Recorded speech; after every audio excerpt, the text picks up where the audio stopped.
આપ જોઈ રહ્યા છો સ્પાર્ક ટુડે ન્યૂઝ। માત્ર 13 વર્ષની પુત્રી ગુમ થયા બાદ 1 મહિનો ઉપરાંતનો સમય વીતી ગયો હોવા છતાં લાચાર બનેલા પરિવારજનો આજે રોષ વ્યક્ત કર્યો છે। ચૂંટણી બહિષ્કાર કરવાની ચીમકી પણ ઉચ્ચારી છે। દીકરી ગુમ થઈ હોય તેની ચિંતા હોય ત્યારે આ પરિવાર જે છે તેઓ માંજલપુર વિસ્તારમાં આવી અને સનાતન સંસ્થાના આગેવાનો સાથે મુલાકાત કરી છે। લેખિતમાં પણ જિલ્લા પોલીસ વડા અને રેન્જ આઈજીને રજૂઆત કરી હતી। બાદ સૂત્રોચ્ચાર પણ કર્યો છે અને વિરોધ પ્રદર્શન કરતા જ સનાતન સંસ્થાના અગ્રણીઓ પણ વિશેષ માહિતી આપી છે। પાછી આપો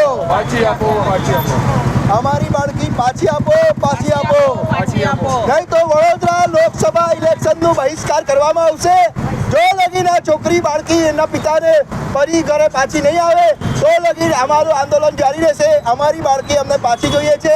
આ વડોદરા લોકસભા ઇલેક્શન જ્યાં લગીન આ બાળકી નથી આવતી ત્યાં લગીન કોઈ ઇલેક્શન ફિલેક્શન નહીં। અમને પહેલાં છોકરી લાવીને આપો। 24ના રોજ મારી દીકરી નાબાલિગ દીકરી છે અને ગુમ થયેલ છે અને અપહરણ કરવામાં આવ્યું છે। પાદરા પોલીસ સ્ટેશનના અંદર જેટલી રજૂઆત કરી આપણે એસપી સાહેબ પણ બી જોડે અમે જઈ આવ્યા। આ એકતા સંગઠનને લે આમનું સંગઠન છે હિન્દુ સંગઠન એમને લઈને જઈ આવ્યા છે। મહિલા સંગઠનો પણ લઈ જઈને આવ્યા પણ હજુ સુધી મારી દીકરી ઘરે પાછી પરત ફરેલ નથી।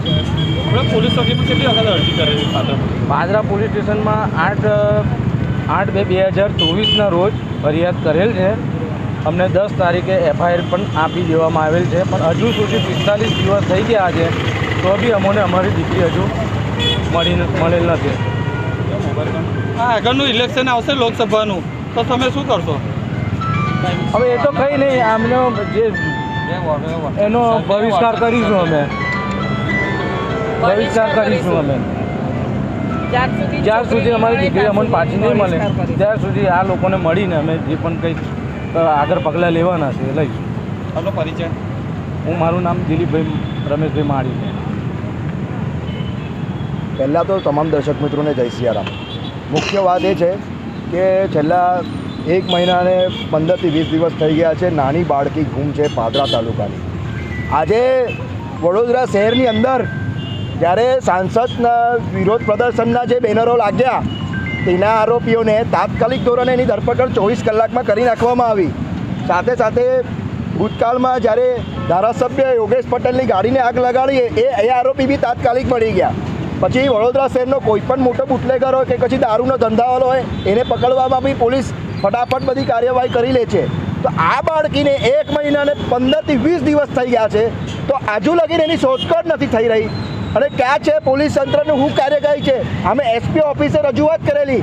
એસપીએ અમને જાણ કરી કે અમે એમને સ્પેશિયલ ટીમ બનાવીને મોકલી છે। પાદરા પોલીસની શું કરી રહી છે કે તો કંઈ ખબર નહીં। જ્યારે માતા પિતા પાદરા પોલીસ સ્ટેશને જાય છે તો માતા પિતા જોડે બાળકીના દુર્વ્યવહાર કરવામાં આવે છે અને આવું ક્યાં સુધી ચાલશે? એ બાળકી કઈ છે, કઈ હાલતમાં છે, એની જોડે શું થયું છે એને અમને જાણ આલો। સરકાર આંખો ખોલો નહીં તો આ લોકસભા ઇલેક્શનનો બહિષ્કાર વડોદરા તાલુકાનું ઇલેક્શન છે, વડોદરા લોકસભાનું ઇલેક્શન છે એનો બહિષ્કાર પહેલાં અમારી વડોદરાની આપણે પાદરા તાલુકાની છોકરી લાવો પછી ઇલેક્શન કરો। ત્યાં સુધી છોકરી નહીં મળે ત્યાં સુધી સનાતની યુવા સેના એકતા સંગઠન ઉગ્રની પાછળ કાર્યવાહી કરશે। જ્યાં સુધી છોકરી નહીં આવે તો લગીને અમે લોકો શાંત થઈ રહેવાના। સાંસદ હોય કે કોઈ બી હોય, કોઈ બી નેતા હોય, જ્યારે નેતાની છોકરી હોય તો તાત્કાલિક ધોરણે એને શોધી પાડવામાં આવે છે। આ પોલિટિકલની છોકરી નથી એટલે ક્યાં સુધી આ જનતા સાથે અન્યાય થશે? આ છોકરી 24 કલાક તાત્કાલિક ધોરણે ના મળી તો વડોદરા શહેરમાં બહુ જ ખતરનાક આંદોલન થવાનું છે। લોકસભા ઇલેક્શન સાઈડ પર મૂકો, પહેલાં છોકરી શોધી લાવો। ગૃહમંત્રી હર્ષ સંઘવી જો આ સમાચાર જોતા હોય તો તાત્કાલિક ધોરણે પોલીસને ઓર્ડર આપે અને આ છોકરીની શોધખોળ વડોદરા નહીં આખી ગુજરાતની પોલીસ કામે લગાડી દો અને છોકરી 24 કલાકમાં જોઈએ અને આરોપીઓને કડકમાં કડક સજા થાય એવી અમારી માંગ છે। જય જય શ્રી રામ। મારું નામ છે ધીરજ સતીશરાવ બારોકર, સનાતની યુવા સેના। આ તો એક ચીમકી આપી છે, હજુ આંદોલન તો બહુ ખતરનાક થશે। 24 કલાકનો સમય આપીએ છીએ, હજુ તો બરોડા ભડકે હવે। જય શ્રી રામ। બોલું છું। જ્યારે પાદરા પોલીસ સ્ટેશનમાં આ જે મારા બાજુમાં ઊભા છે એ માતા પિતા દિલીપભાઈ માળી, એમની છોકરીનો જો એ 13 વર્ષની છોકરી છે એનો જે એ લોકો અપહરણ કરી ગયા કે છોકરી ગાયબ છે એનો કેસ નોંધાયો હતો તો એ લોકો પોલીસવાળા કંઈ એ લોકોને ગણકારતા નથી અને 1 મહિનાને ઉપર 15 દિવસ થયો છે છતાંય એ લોકોને કોઈ બરાબર જવાબ આપતા નથી. એ લોકો 1 મહિનાને 3 દિવસ થયા ત્યાર પછી અમારા એકતા સંગઠનમાં એ લોકોએ સંપર્ક કર્યો. એના પછી અમે સીપીને મળ્યા.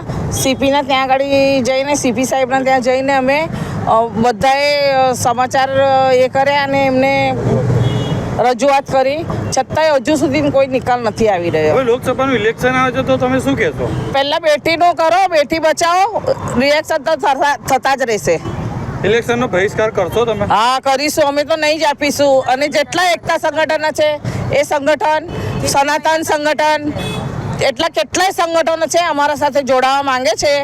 આ છોકરીનું કોઈ નિકાલ નહીં આવે તો અમે લોકો બહિષ્કાર કરીશું. ચૂંટણીનો મોટા પાયે ઇલેક્શનમાં બહિષ્કાર કરીશું. આપનો પરિચય? મારું નામ કલ્પનાબેન ગાયકવાડ છે, એકતા સંગઠનની પ્રમુખ છું.